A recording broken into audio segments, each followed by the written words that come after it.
And we are live. Another nice episode of the Ginge and Pedro show. Pedro, aka Panama Man, straight out from Panama City, Panama.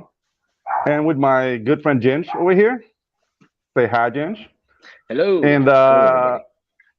yeah, today we have a very special guest. Like I'm honored to call him a friend. He's a mentor, and he's been an example of what you should be as an artist ever since I met him. Uh, like I have to say, like the when they told me, like Pedro, would you like to meet a Disney director? I slapped that person because it was in Panama, like in dude, like 2007, 2008. Like, would you like to meet a Disney director? I slapped my friend, like stop playing with my feelings. And then he said, no, there's a Disney director that happens to be Panamanian. Like he's a Sonian, which is basically like an American that was born in Panama, and he worked for Disney, and he told me like the pedigree, and then I met this gentleman, and dude, I was blown away by just the knowledge and how down to earth he was. And at this time, I had an animation school. He used to come to my school to give courses to the students and whatnot. And I did. It was a privilege and it was an honor to say that today on the Ginge and Pedro show we have Mr. George Scribner. Boom. Hey, how Hello, you guys doing? George. Good, Good sir. to How are see you you? both. Thanks for the Absolutely. invite. Yeah. Thanks for the chance to come on the show, man. Thanks very much. Very cool. Yeah. So, Pedro, take it away. Go ahead. Okay, so George, I mean, I already know who you are, and most of the people that are gonna catch the show might know who you are. But could you please give us a brief, like I don't know, resume Yeah, of what you've done and where you've been? I'd be happy to. Yeah. Uh, so my name is George. I was born and raised in Panama City, Panama. My father moved here after World War II. Really liked it and stayed. It's like, oh, he likes Panama City so much. I grew up here, went to school in the States, majored in film from Emerson College in Boston. Came back to Panama to work for a couple of years and read that Disney was looking for animators. The original animators that had been with Walt Disney were retiring. They were looking for new animators. So I sent a portfolio from Panama and got a nice letter back about a month later, like, hey, nice try, but not quite exactly what we're looking for. Good luck. And I decided, you know what? I'm ready for this. It's a career I'd love to pursue. I had acted, I had done theater, I could draw. And animation seemed like a blend of all three. Like, wow, you're acting on paper. Now you act digitally, but it's the same process. So I moved to LA and worked in various studios, all the while submitting portfolios to Disney. So I worked at Chuck Jones, Hanna-Barbera, worked on a movie called Heavy Metal. It was a million years ago, but and finally got into Disney. Yeah, I know, it's an awesome film. I did the last sequence, animated the last sequence of Heavy Metal. Anyway, it was awesome. Um, Finally got into Disney as an animator. A couple years later, had the chance to direct a animated feature for them called Oliver and Company with music by Ruben Blades and had Billy Joel in it. It was very cool. Anyway, it's very cool. I still work for the company as a consultant now for the parks. There's a group called Walt Disney Imagineering, which designs and builds the parks. So I spent about 10 years with them full time, and now I consult for them. So I direct animation on the side. I'm working on a project in Vancouver now, and I paint and do fine art and teach painting. And I'm now in Panama City, Panama, for the opening of a show, 50 of my paintings here in Panama for an opening at a museum of the canal, Museo del Canal. And anyway, that's my life story in about a minute. So what? Hi. That Well was done. very brief. It could be told in a very longer form, but dude, that was awesome, George. But If yeah, like uh, I'm, I'm talking happy to give you about, more information if you'd like. I could bore you like hey, crazy. that that's what we're here for. Yeah, no, like no, we'll never be boring, George. But yeah, I like the fact that you were talking about you have to submit to Disney several times because that's my experience also in animation. Like they will always have a reason to say no, but you have to stay there until they say yes. You know what I mean? Yeah. But I mean, shut up, dogs. Thank you. I'm talking. Uh, but yeah, like that perseverance, like right now everybody's going indie, and which is really really good. People are trying to do their things of their own, but that spirit of perseverance should still be used. Like, do you remember how many times you submitted to Disney? Like exactly, or is Yeah, that like a four, blur yeah, now? 4 times, and each time they were very good about it. I'd have a meeting Hmm. on the lot in LA. They're in Burbank, and he would show me drawings of, look, what you're doing is you're drawing the human figure too stiff. We're looking for the figure in motion. We're looking for Yes. action. You look at the figure, um, it's a verb. Something is happening. It's not just a piece of Hmm. anatomy. There's an excitement. You can tell, oh, this character is doing something. And I worked on it. And I started taking life drawing classes at night Hmm. in LA because if you can draw the human figure, you can draw anything because it's probably one of the Yes. most hard. It's the hardest thing to draw, really. It's so subtle. Hmm. It's so complicated. But once you got it, and they weren't looking for anatomical drawings. They were looking for very simple. Wait, I can draw something here really quick. Wait, Oh, do it. Oh, and some George drawing. like, they were looking for something. Can everybody see this? Like just I mean, like a Yes. figure in motion. Just well, I want that. All Sorry. right, You know, there you go. There you the figure moving, the figure like go. a Hmm. basketball player reaching up to dunk a ball, Yeah. because that's what animation is. It's bringing life to the human figure, or in the cases we do a lot, inanimate characters and stuff. And man, I Yeah. learned a lot, and I finally got in 1983 as a character animator on the movie The Black Cauldron, which All was right. into production. And Yeah. anyway, yeah, it took a while. My attitude about applying and reapplying and reapplying is, the world belongs to the people who just don't give up. I mean, it sounds so trite, but it's true. You're going to get knocked down. Stuff's going to happen to you that you don't expect. You just got to get back up. The world belongs to people who just are kind of stubborn. They just Exactly. keep at it. Yeah. Entropy is death. That's the thing. You got to keep on moving. And dude, like the word no shouldn't be as final as people take it.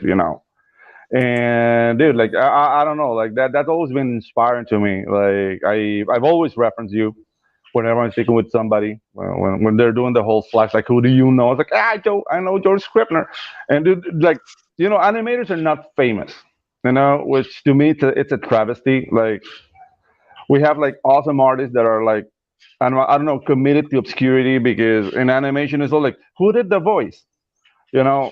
Which I'm not. Yes. Maybe I'm sounding a little bit bitter, but I'm not. It's just that to me, it's a funny phenomenon. Like yeah, like the voice was Val Kilmer or whomever, but who gave life to the form, to the character, and that Yeah, really influenced the way we draw. You know what I I mean? would say that. I would say that's true. There's 5 to 10 animators I can think of, or my Hmm. generation. And there's some animation now coming out of the studios, which is phenomenal. It's all been done digitally, Yes. either in like Hmm. Maya or whatever. But the, Hmm.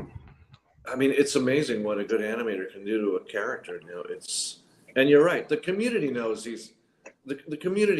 these animators are. I can list people in my own generation, and I'm sure people in your own generation. But there's Yeah. people who are animating for Pixar and Disney and Yeah. DreamWorks that I mean, I just saw actually one of the best movies I've seen in the last 5 years has probably been Zootopia.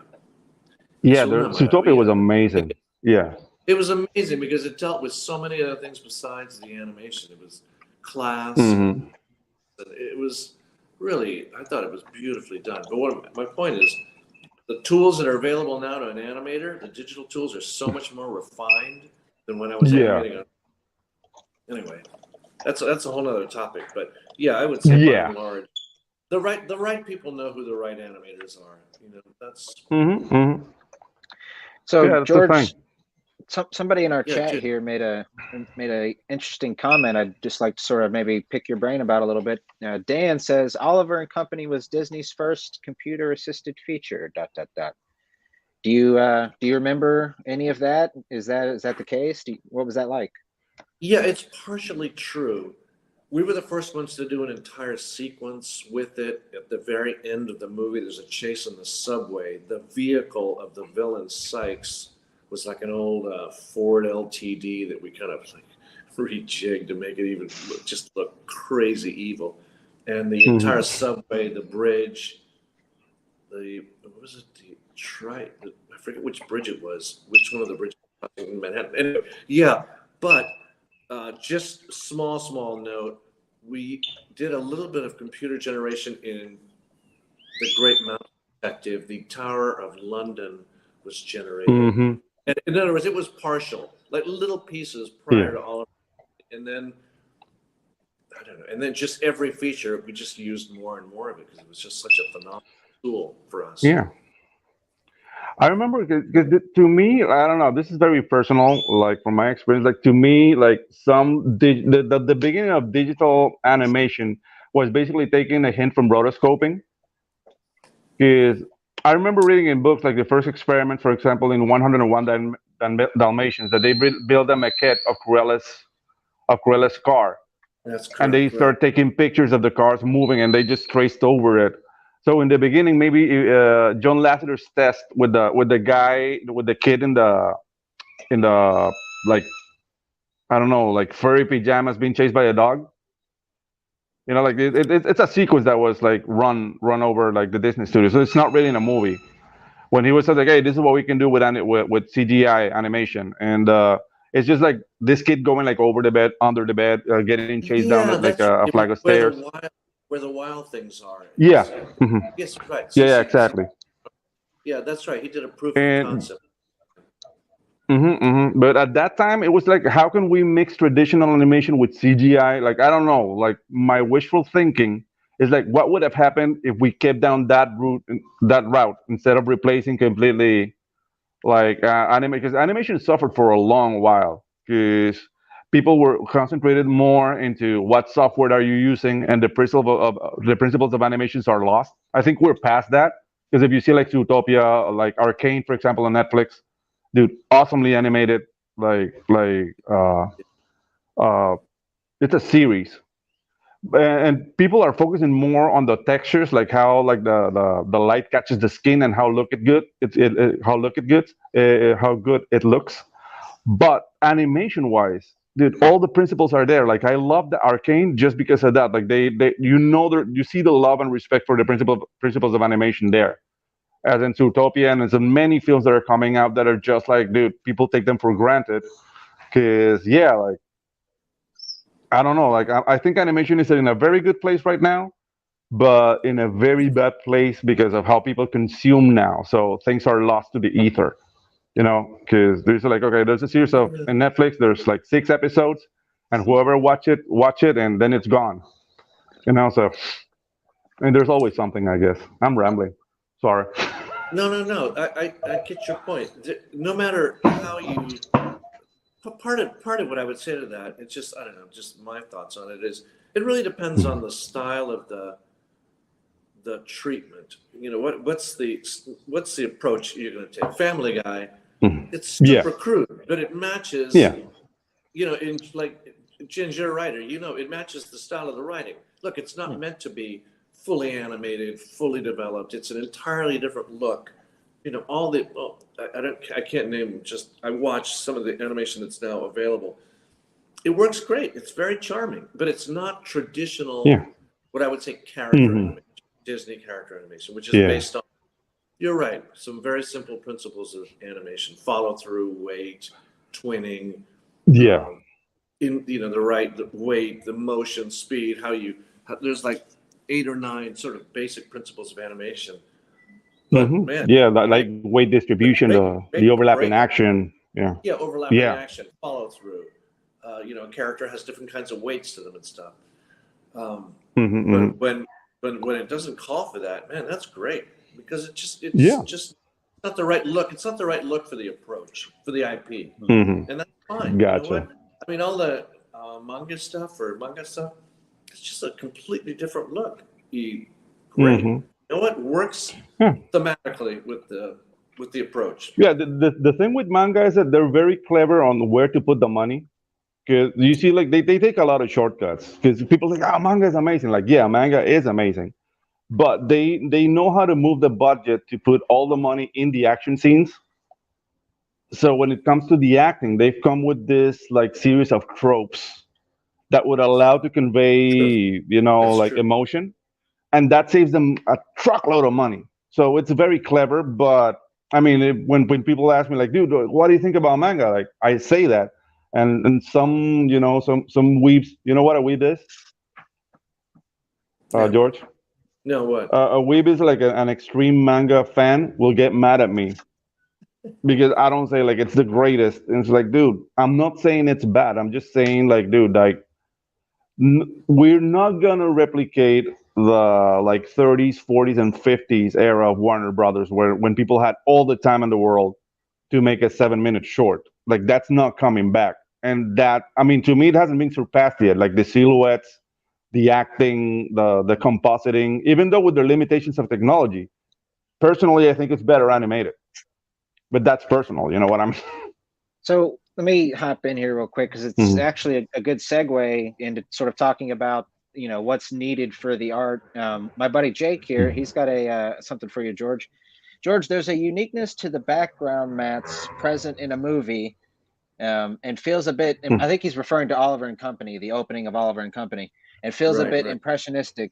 Do you recall what led to the decision and how it was made and executed? And I actually agree because I rewatched the movie earlier this week, and the opening of Oliver and Company is just beautiful. Like the art, the Mm. paintings, and everything. I'd like to know as well. Like, was that you or is that somebody of your team? Do you remember who did those paintings at the opening of the movie? That came about almost by chance, which a lot of stuff does because you plan one way and you start to get artwork. That was being designed by a illustrator who came out of Art Center in Pasadena called Guy Deal. He was really good in the '60s. I mean, we're really dating Mm, ourselves here with myself, but and he did those as concept pieces first because we really weren't sure how we Mm. wanted to treat the opening. We knew we were at bird's eye level, camera dropping or very subtly dropping. And the whole idea was that we started as high as we could and got down to ground level to find the box of abandoned kittens. So that this was a transition from the beauty of New York down to the grittiness of New York. So mm, the idea was we loved the concept art so much, we decided let's just go with that rather than in the style of the rest of the movie, which was line work over Xerox line work over backgrounds. This is so Hmm. gorgeous. These are just the stuff that happens in the process of making a film. That you mm, plan one thing, somebody comes up with an idea, you're like, I never would have thought of that. That's awesome. That has such a better feel to it. Yeah. There's such affection for the city because, mhm. like he pointed out, like Jake pointed out, there's such a beauty in the treatment of it. And we just decided, what a nice transition. Start there with that look and end up with the grittiness Hmm. of the line work on the street. It's a great question. Yeah. Yeah. You mentioned something that's Yes. very, very important because that denotes like not the limits, but how technology works in the service of art. The Xerox line work over paint replace like the inking because before you have like cell shading and inking department, and then when the Xerox copying machine came about, that was replaced. Can you tell us a little bit more about that process, how that worked? That was before, sorry about that. That was before my time. It went from inking, which was very labor intensive. It was just Hmm. very labor intensive, inking line to Xerox line. And I think it was a stylistic choice that, wow, this gives us a certain edge. There's a movement to the Xerox line, very, very subtle, because it's not Hmm. perfect. It's an imperfect line, and it has a vibrancy, very, very, very subtle. Then and it gives it. We definitely went that way with Oliver and Company because we were on the streets of New York, so we wanted that kind of edge to it.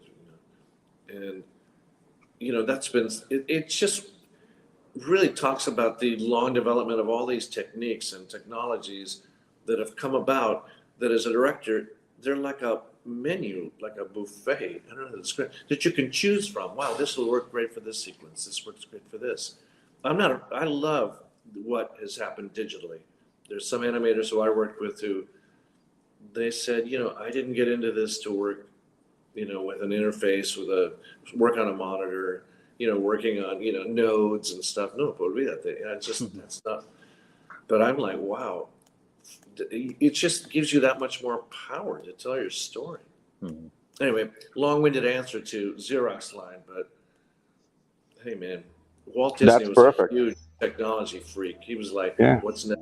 He was always out there like, what's next? What's Yeah, what? that was a perfect answer, George. And FYI, that struggle still like it's valid because we still get people in the indie scene that says like, yeah, I rather work like analogically, like pencil to paper, rather than Yeah, working on digitally. But I mean, the reason it's valid is the things like I can sell the artwork, like I can sell the pages for a lot more money aside from the comic book. But still, like the possibilities, the range, like how fast you can be when you work digitally, like can help people put out more books, for example. So yeah, they're just like that. The fight's still there, you know. So don't worry. Like I'm partial to digital myself because yeah, it allows me to work faster. Like dude, I finished like a 72-page book in like around 6 months, and it's just because I'm working digitally. So yeah, people just like well, yeah, but if I you mean, want to sell the I pages, look at it as what a convenience. Like hmm it's I have an iPad. I have a 12.9 iPad. I have Procreate on it. I animate in Procreate. I animate in Rough Animator. I hmm have uh, what am I using? Not I don't have Photoshop on it. I'm using. I'm sorry. I'm drawing a blank here. But bueno, it's all the right. tools. I mean, I use this iPad for everything. I generate Hmm animation, generate concept artwork. I do paintings on it before I do paintings on final paintings on canvas, so I can rough Mm-hmm. stuff out. Man, it's amazing what's available now. Yes, we want to get to your painting. I have your website pulled up, but I'd like to talk a little bit more about animation. It's Sure, really not every day we get somebody of your level, you know. So I'm you happy had to. mentioned you'd mentioned you'd worked for Hanna-Barbera and I forget Chuck Todd, I believe it was. You said Chuck Jones, who's a guy Chuck named Chuck Chuck. Jones, Jones. right? Chuck. Do That's you know what Chuck Jones is, Ginge? yes, that's the Bugs Jesus. Bunny Yeah, Bugs team. Bunny. Yeah, I said Chuck Todd. I think that's a political commentator, but Yeah, it no, you're just right. It is a Yeah. political. my bad. Well, No, Yeah, you but got. who I mean, knew you he got Alex animated? He was Toth, amazing. but Chuck Jones is just. Whew, that's could you Bugs talk Bunny, about man. working there though? Like how you got into the studio there and what was it like? Were you a really young animator at the time and just sort You of know what what was it happened was like when I there? moved to LA and I didn't get into Disney, I just had to find work. So I started working at other studios little by little. And I'm a pretty strong draftsman, and that was always in my favor. I could draw really well, and I just needed to learn the process of animation. So I worked at Ralph Bakshi. He was doing Lord of the Rings, and it becomes a Hmm. system of sort of connections. Someone went Hmm. from there and started working with Chuck Jones. Call me, hey, we have an opening. You want to come over here and do in betweens and breakdowns and stuff? I go, yeah, this would be awesome. So I worked for Chuck, like big friend of mine. Yeah, man. Hey, man. We were water skiing last weekend. Yeah. Anyway, yeah, as if. Anyway, so I worked for him for about 9 months, and then I went to him. So my larger point was, man, I learned so much more by not just getting into Disney, but by Hmm. working at all these other hmm places. What it did was it made me, I don't know how else to put this, it made me very professional. It made me really hmm understand that the work ethic and the output was as important as the level of work. You had to do Hmm. both, Yeah. to succeed. It wasn't like you could be a great animator and just turn in a couple feet a week. At that time, it was measured in feet. Now it's in seconds, but you can't just, you're part of a Yeah. team, a business as well. And I learned from all these different studios how to how to prioritize my time and how to Hmm. be more professional about it. That I had a debt hmm to whoever I was working for. Like, yeah, I'm not only working for you, but I'm working for you for a salary. You're running a business. I've got to do great work, but I've got to be timely, got to work well with others. And that's super important. You're part of a team. Yeah. You're not in it for on your own. I'm talking about a working studio. I'm not talking about working independently. Where you have a lot more freedom. Yeah. This is working. Shit, sorry. Something fell. You're working for a Don't studio. worry. So, you've got to be like, you've got to realize, man, it's just people are depending on you, and it's important. Okay. So Yeah, that's a. Go ahead, Jens. Go ahead. I was going to say, we got a couple more questions for George here. Jake asks again, George, what is a good practical advice you'd leave to others to draw backgrounds and/or gestures? Jake, are you asking how to get into backgrounds and animation? I think he's asking. I think he's just asking for like good, maybe fundamentals for drawing gestures and backgrounds. Jake's from. I always get this wrong. He's from either from Norway or Sweden, and sometimes he's going to kill me that I'm sitting here talking shit about his English. But no. Sorry, Jake. buddy. My answer first. There's sort of two parts to it, because one is gestures is animation, backgrounds are the set, or the scenes of the set. The first one, animation, gestures. Learn to draw the human body as well as you can. Take life drawing. Go out and draw from a model. Quick poses are super important. To get the gesture down, to get the flow of the figure as quickly, like 2-minute poses. Take as much life drawing as you can. That's my first piece of advice. There's a lot of animation tutorials online, and there's also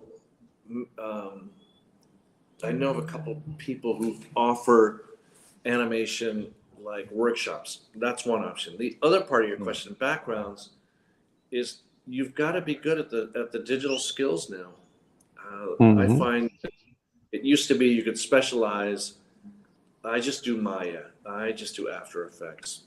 I just do Photoshop. Now you've got to be pretty much comfortable with all the tools. And the reason I bring that up is most of the backgrounds that I've seen are pretty much all done in Photoshop.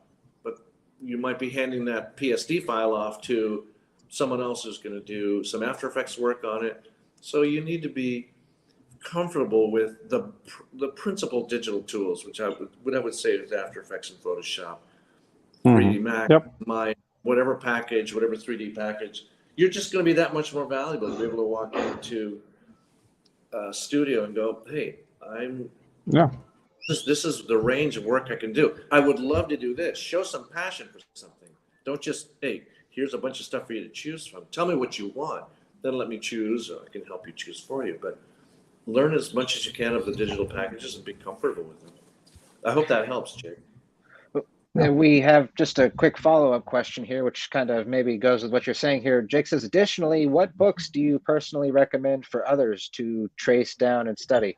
Can be anything. So do you have any, like, I know Pedro's got, I forget the name of it, but like a big animation Bible. He's got a couple of these. There's a Tarzan book. The Illusion of Life. The Illusion of Life. The Tarzan book is a big inspiration, but Go ahead, George. The question is for Jake, you. No, Pedro, you're absolutely right. If you can get a copy of that, The Illusion of Life by Frank Thomas and Ollie Jonathan, it was the first real primer on animation. It was two of the 9 old men who were leaving when the young at the time, were coming into the studio, and they wrote this book. There's books on anatomy. I can't think of anything. There's what's his name? Bern Hogarth. Bern Hogarth, yeah. Bern Hogarth. The figure in action. I would just look for books that have the figure in action, not just anatomy books about this bone and the femur links up with the tibia and that stuff. It's learning to draw the figure dynamically, and there's a lot of them. I would just I could recommend, Jake, the Glenn Villepeu live drawing manual. That has a whole chapter on gesture drawing and just like the flow of action and line of action. Because Glenn Villepeu used to train Disney animators for a while, so he developed his. Yeah, he was a really nice guy, and I actually took a class with him. Really a great teacher. So we have another. I studied with one of his students, so that's why I had like the whole Bill Pooh upbringing. Like his book is can be a little bit cryptic at times, and that's why it's not that famous. But if you follow the manual, because he'll go from like gesture to balance to contrapposto, and then he starts with anatomy. If you follow that program, you have like a clear grasp, or at least a good starting point to get like what George's talking about the gesture and how to capture the pose in 10 seconds, how to capture the pose in 30 seconds, how to do like a 2 minute study. And then you'll see a difference in your drawing. Like your drawings are gonna look with weight and with intention. And then comes the acting. Just that's something like yeah, I talk Got about. an interesting comment here that maybe George can Mm. sort of touch on. Dan says, I remember seeing a special about Disney animators, and they were being trained to draw like it was writing, fast and loose. Do you have any thoughts on that? Yeah, they would. The studio was very cool. While you were working there, we had um, one of the older animators bring in models, and you were doing quick poses, and his whole point was just get the essence of that pose down. It's not about all the detail and all the anatomy. It's about making a figure that looks super loose and again is saying something. That figure's in motion. That figure's doing something. So that you could pick up a piece of paper and hand it to somebody and go, oh, this person is leaning over to pick up something on the ground. This person is raking. Mhm. This person is Yeah. skiing. It was real obvious that something was happening. Yeah. It Okay. wasn't like, just stiff anatomical um, drawing. So before we get into your painting side and your fine arts side, because that's something your work is absolutely stunning. I was looking at your website No, earlier. I thanks. want to show. I'd like to show it off here, but one thing I want to ask you about as a writer for myself in the indie scene, you're usually kind of playing a larger role than just a writer. You have to Right. build the art team, you have to do the sales and marketing, you have to put together an Indiegogo campaign, you have to do all these things. I've heard it sort of compared to maybe what a director might do in a sense, and I was just wondering. One of the conversations you hear people talk about a lot in the indie scene is how to communicate best with your artists. And I was wondering, from your experience as an artist yourself, but also as a director who's done a feature film, what are some tips that you Okay. might have for somebody that's the best way to negotiate and talk and work with an artist? What are your thoughts on that? You're both. Did you hear that, George? Was I cutting out? No, Yeah, a he little was bit. on. I'm on my end. On my end. No, Okay. but I love the Okay, cool, cool. birds. No, the birds, Pedro, are fantastic. They're like, what Thank do they you. all have? Thank you. They all have Shure mics on, and wow, get canolo. Wow, Yeah, sorry about it's that, very man. cool. No. It adds a certain charm to. Okay. Yeah, people love the tropics. Like they say, like, oh, Pedro is here. In comes the birds, the aviary. So I yeah, It's love it's it. usually kind the of a trademark of the fishmonger. show. It's Yeah, and the awesome. fishmonger. Yeah. Oh, it just gives it's awesome. Sorry, I didn't want to get off on Yeah. the. You know what? You need to, if you want to direct, first of all, you need to respect other people and you need to like people. I know Hmm. that sounds very weird, but I've worked with people who didn't treat me with respect when I was animating. Hmm. They took you for granted. You, as a director, you're wearing a lot of hats. You're directing people, but you also need to be respectful of them. You need to they're bringing something to you that there's a reason that you hired that animator or that story person or that concept person. That they're better than you. You want to find people who are better than you at certain skills because they're only going to make your own project look better. And be humble enough to know I want to be maybe the dumbest person in the room. It was one of the reasons I wanted to work at Disney was I knew there were going to be people who were way better than me, and I was only going to get better. And it's true. And I still take classes. I still take painting classes for people who are better than me because I'm just going to get better. It's not that just never goes away. So being a director, it's a larger theme of just treat people decently, treat people with respeto and some like affection, and you'll be repaid 1,000 times over. It's just be decent, and don't, and also be cognizant of what the skills are. Reach out to people who are, like I'm saying, who are better than you for things that you can't do, or you might think you're great at, but be honest with yourself too. Don't BS yourself. Yeah. Very nice. Very Absolutely. sound. Yeah. We've got a couple comments here. I just want to throw out. Dan says Frank Thomas, September 5th, 1912 to September 8th, 2004. One of Disney's lead animators from a group known as the Nine Old Men. Did you ever meet any of these guys, George? Yes, we actually showed a rough cut of Oliver and Company to Frank Thomas, Wow. Ollie Johnson, Milt Call. Whew. Who else came in? Eric.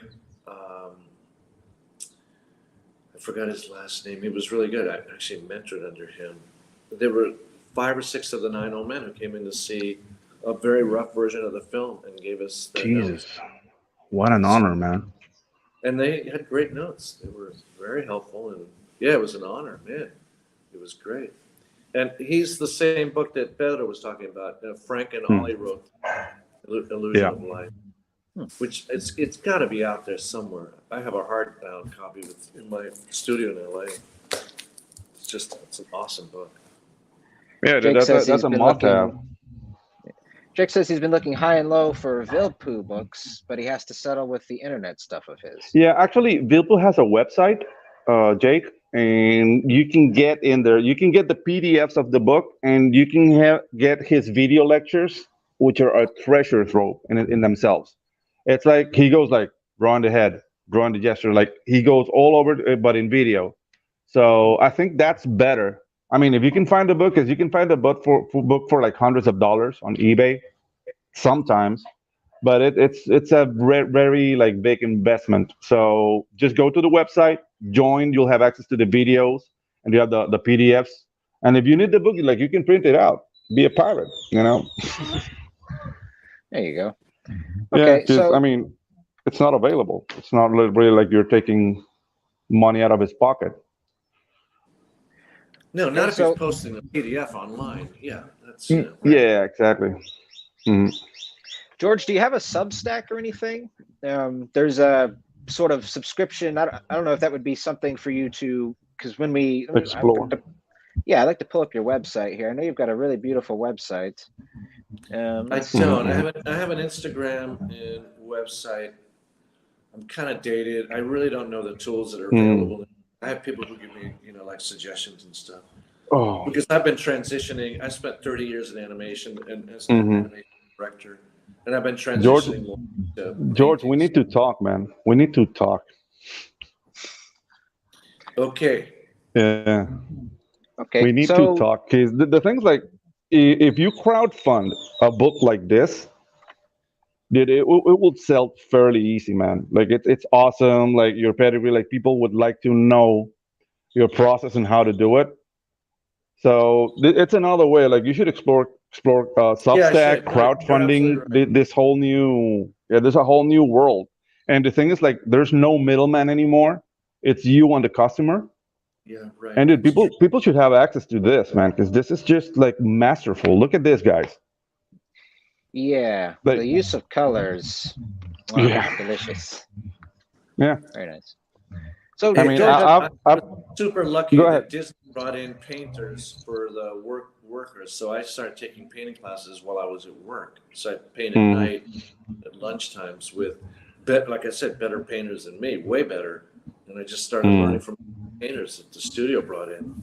It was an awesome opportunity. I just took advantage of it. It was like, yeah. So is that the first time that you? Sorry, I was just going to ask. Is that the first time that you painted, like traditionally, or did you grow up painting? No, I grew up painting. No, I grew up. You know, my grandmother painted. She's from Barbados, and when we were kids, we'd go visit. And she painted. My mother painted. There was always paints around our house, so I started traditionally, and just started with acrylics, and then moved to oils, and I fool around with it. And just about 20 years ago, no more than that, 25 years ago, I started doing it seriously again at Disney when they brought in these teachers.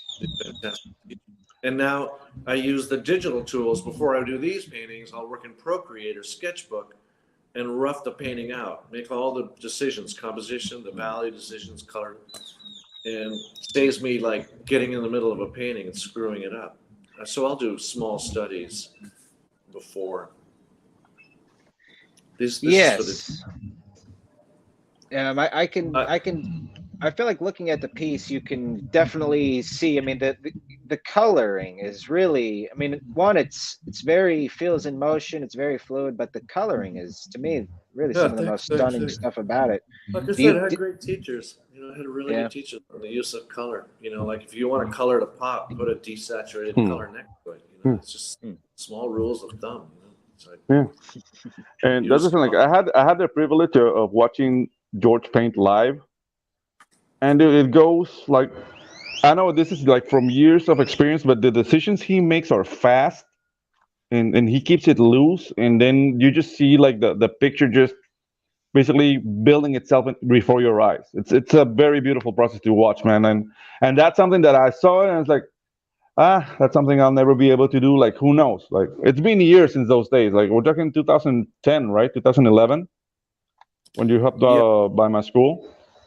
That's right. And you gave we did a workshop at your school. That's right. You gave a couple of lectures on painting, dude. The kids still, the kids. I'm still in contact with all my students. They're still grateful for that. It's like, we met George Scribner. He's an awesome guy. Like, wow, how he painted. So that's the thing. Like, you mark some people, and I mean, I think more people should see what you're doing, George. It's just, dude, this is amazing work, and more so the painting themselves, which are gorgeous. The process on how you make this type of art will blow people's minds. Like, you generate more artists if you show people how to do this. As I said, like, yeah, we're meeting. If you're in Panama, we need to meet, man. I need to talk to you. You know what? Yeah, I even thought of it. Maybe coming down here and doing like some kind of master painting class. Spend some time here and just. There's a school here. Maybe you know it, Pedro, called Ganexa. Yeah, I know Ganexa. Yeah. I'm talking to them tomorrow, and I'll be showing them some of this work as well. So it may be something where I do something with them as well. But Ganexa's a good place. I want to make a point about these paintings, and it's the point I made before. I'm only painting at this level because I paint all the time. It's just practice. It's just exactly. But that's the thing. Like, you can do this thing in Ganexa. Piece of art. Go ahead, Bill. Like, you can do this thing in Ganexa, but maybe like streaming the lecture, allow more people to have access to it. As I said, like, we need to talk, because there's this whole community has built up around, like indie comic books and art. And there's people who are hungry for this kind of knowledge. So like doing it in Ganexa would be fine. Like, you get the people who are there, but there's a way to get more people involved. And that would be something good that we'll get for you, for Ganexa, or for the people like who will come into the streams, So that's something like, we'll be talking later, man, because this is an awesome opportunity. Like, I've been willing to invite you for a while to the show, but I mean, you said like an update of your paintings. Like, I have to talk to George. So like, I'm racing over here.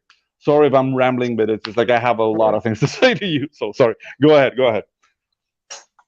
No, I just wanted to make the point that this is all about practicing. You learn from every painting. It's any piece of art. Whether you're drawing, you're doing comic books. The people who are good are the people who just keep at it. Oh, I broke the chair. Good. Pedro is known as the El Gigante de Panama or something like that. No.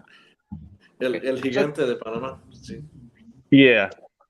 So I did want to kind of ask you a couple questions, just sort of about your process for picking something to paint. Have you pretty much painted all around Panama at this point, or is there just something can catch your eye? What do you have specific landmarks? What's your sort of thought process in picking a painting? I like the variety of subjects that are available. It's not just Panama, but I tend to focus on the human figure because I can draw it pretty well. Again, all that animation background made me really comfortable drawing the figure. I try to put as many human figures as possible into my work. It gives the work scale. It gives the work a lot more interest. And I like focusing in on sort of everyday scenes of Panama.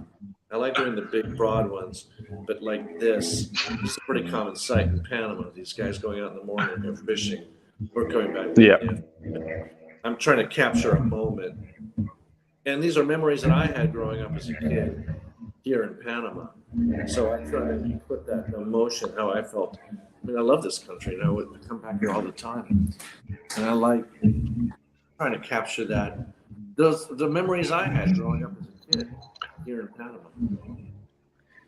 This might be like too not too personal per se, but maybe just too hard because of the amount that you've painted. But do you have a favorite painting of yours that you feel like has captured the spirit of Panama? If you had to name one, do you have that one? Is it on your website that we can maybe take a look at? Or you know what? It's right here on this page. I've always really liked it. It's the third row down, second one in. Right here? It's two guys, yeah, that guy right there. Just really love the way this came out, the lighting of it, the feel of the late afternoon. Clouds are really hard to paint. I sort of got it. Wasn't really I repainted those clouds numerous times before I finally got sort of the softness of the edges to them. You know, I tend to like, once I paint something like this, I move on and do something else. You know, I really I kind of get bored. And also, I paint 3 or 4 paintings at the same time. It's like working on numerous projects at once, because I'll get stuck on one and go, you know, I don't have the solution to it. It could be any project, really, even animation. I'll just say, you know what, stop. Move on to something else. Work on something else. Sugar Chris has a bold question.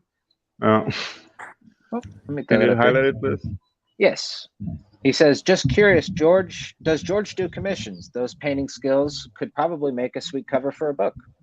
George, do you do commission? But they're offering you business now, sir. Yeah, I do commissions. I have to be honest with you, I'm not very cheap. I've spent a lot of time doing it. I have to get repaid for this 30 years of work, so just be upfront about it. But yes, I'm doing it on a couple of commissions actually in LA for a client for scenes of Disneyland. Fairly good size, 36 by 24, 48 by 24. Wow, absolutely. Very nice. So we have another question for you here, George. What are the go-to or must tubes of paint that are the most important in your arsenal? So what kind of, this is probably a question you might get asked a lot. I know like YouTube artists get asked a lot, you know, what kind of brushes do you use? What paints do you use? I use 2 types of paints. An acrylic paint called Golden Open, which is an acrylic that takes longer to set. And it's really it's a thick acrylic. And I actually have those with me here in Panama for painting on site. And then all this work is done with water mixable oil paints. And the brand is called Cobra by Royal Talents. An excellent paint. So I don't have to worry about turpentine, mineral spirits, chemicals in my house. And they work just like regular oil paints. So I recommend them. My palette, if you want a bit specific, is a warm and a cool of the primary colors, red, yellow, blue. So it's, if anybody wants to know, I'll list it. It's white. And then from light to dark, it's light cad, yellow, yellow ochre, which is cooler, red cad light, warm red, alizarin crimson, which is a cool red, relative to the red. Cerulean blue, ultramarine blue, and phthalo blue. I'll put phthalo blue down for like accents because it's very, very powerful. It'll dominate anything on the page. All the phthalos are really strong colors. And then burnt sienna, skin colors. A lot of paints. It's a great, very efficient color for getting skin tones down. And sometimes black, just to get a lot of grays quickly. And then I'll tint the grays. Anyway, that's my palette. That's my color palette. Very nice. If that helps somebody. Yeah, I've listened to a good bit of Bob Ross episodes, and it sounds very similar to his palette. He uses a lot of CAD and Phalo stuff, so very nice. Yeah, Um, thanks. yeah, And like I okay, say, very I good. replicate or I try and do all these in Procreate first. Hmm. So I've worked out all the color relationships and all the principal work. Frankly, all the hard work has been done. There's somebody who I mentor under. He does these paintings, huge teepees. He sells them. They're teepee paintings in the American West. He sells them for $100,000. He Wow. paints the entire painting in Photoshop first, Mm. and then he knows exactly what he's going to do on the finished canvas. Dude, I love your shadow work. Like it looks alive, you know, Yeah, because I mean, it incorporates like the colors, and then you got like the contrast of the blue against the sand. It's just, dude, that's something that I haven't been able to replicate yet. But I have to say, I don't paint every day, so yeah, maybe I should start. But yeah, dude, this is just inspiring work, man. And yes, Sugar Chris, I am fanboying. If there's a moment to fanboy, it's now. So, George, I did want to ask. I'm not sure if you mentioned it sort of slightly behind the scenes. Did you Mhm. were you working on an art book, like a how-to paint book, or is that just sort of a glimmer in your eye, or is it something we can maybe expect in a yeah. coming I'm working soon? on that. I'm working on an art book, and it was based on a teacher I had at Disney who was really good. A Hmm. three-step process that you work in line first, and then you work in value. What are the lights and darks, and then you go to color, and you work in that order. Very And nice. if you're having, and this applies to comic books, it applies to anything. If you're having problems in color, it's generally not a color issue because that's pretty subjective. It's going to be a value. It's going to be a light dark issue or a Mhm. design issue. The design is really important. How you compose the elements in a frame. Same applies to filmmaking. It's the same principles, just composition. Where are you putting the figures in the frame? 185, 225, scope. It's the same principles I apply when I was shooting and designing Oliver and Company. You do it to a painting. Where do you want the eye to go? Where do you want the viewer's eye to go? You've got to lead the viewer's eye, no matter what you're doing. And I find a lot of paintings, and I find a lot of artwork is very cluttered and very unclear. For me, personally, I'm speaking for myself. You have to, you're the director. You're saying, this was important to me. I want you to look here. Every painting you see here, 50% of the detail in the photograph has been removed. Mhm. It's not important. It's not what I'm trying to express. And it's just going to distract you. So you have to Exactly. know. You have to know ahead of time. You have to make all Yeah. For these. example, James, can you go back to uh, the last picture?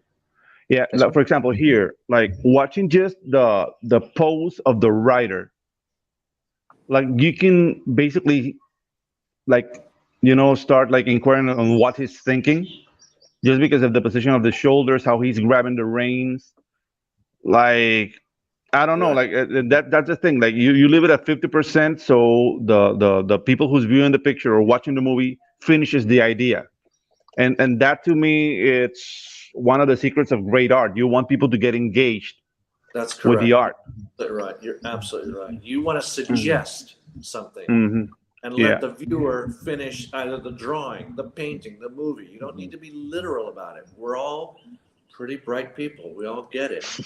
You can Mm-hmm. Mm-hmm. suggest, most people understand it. And it Yeah. also engages your viewer. You could be making a film. The same principles apply. It's like writing Mm-hmm. too much text in a film. Yes. There's way too much dialogue in film. You don't need it. Mm. The best Mhm. films are. I watched Heat again, Yeah. 1992, old movie. There are scenes with no dialogue. No You doubt, no know need it. it's going, and you get engaged. Es lo mismo. It's the same with a painting. Hmm. It's a conversation with the viewer. Let them finish the painting for you. I had great teachers who stressed that, Yeah. and I'd say the same thing applies to all the arts. Yeah, dude, this is awesome, George. And dude, I'm gonna keep in contact with you because I'm gonna convince you to crowdfund the book, man. Like I'm gonna do the work. I'm gonna do the. This is my Right. my pledge for this year. I'm gonna get. George to crowdfund a book, because dude, like this is just amazing work that needs to get out there. And Thanks, man. Thanks. like Appreciate I'll show you what's been done with crowdfunding lately to see my point and why I'm so excited about this. it. But Yeah, I but never yeah, thought. man, like Yeah, I never thought of it, to be honest. Just, yeah. mhm, mhm. This is something that's gonna be amazing, man. Oh, thanks, Yeah, man. Thanks. yeah, Thanks. Okay, so we are coming up on an hour here. We want to yeah, be exactly. respectful of George's time. We absolutely appreciate you joining us this morning, George. And I know the chat had a great time. So Yeah, there were thank you great so much, man. questions. My thanks to Jake. He had great questions. My thanks to both of you. It was really a lot of fun. I always like Mhm. talking about the arts. I think that the same principles apply no matter what you're doing. You're doing films, you're doing comic books. It's all about what's kind of story you're trying to tell, and say it clearly. Focus it. Yeah. You have to know in your own head exactly what it is you want to convey. So my thanks, man. You guys, it was awesome being on. So It was a amen. pleasure, man. Okay. Well, absolutely. Jake, And you're welcome, Jake. So thank you. there we go. Yes, Jake. Jake was the friend of mine who was very excited to have you on the show. As soon as we posted it, he messaged me. So, Cool, yep. cool. Well, Mhm. Jake, many thanks. They were great questions. Thank you. Alrighty. So, George, it was a pleasure having you. We're going to go ahead and end the show now. And I'm going to bump you to the back real quick. But don't leave. Don't Nope. leave yet. Yeah, it's all right. And okay, everybody. So that was another episode of the Ginge and Pedro show. Boom. Yeah. Great show. You saw Had a me lot of fun. fanboying hard. I did. I've never seen that Yes. side of Pedro before. Yeah, I know. I know. It was bound to happen at some point. So, So yeah, man. Thanks everybody who saw the show. Please share it on Twitter so more people can have access to what happened today. As I said, like this is a guy who is a wellspring of knowledge, and I consider him a friend. So yeah, go us.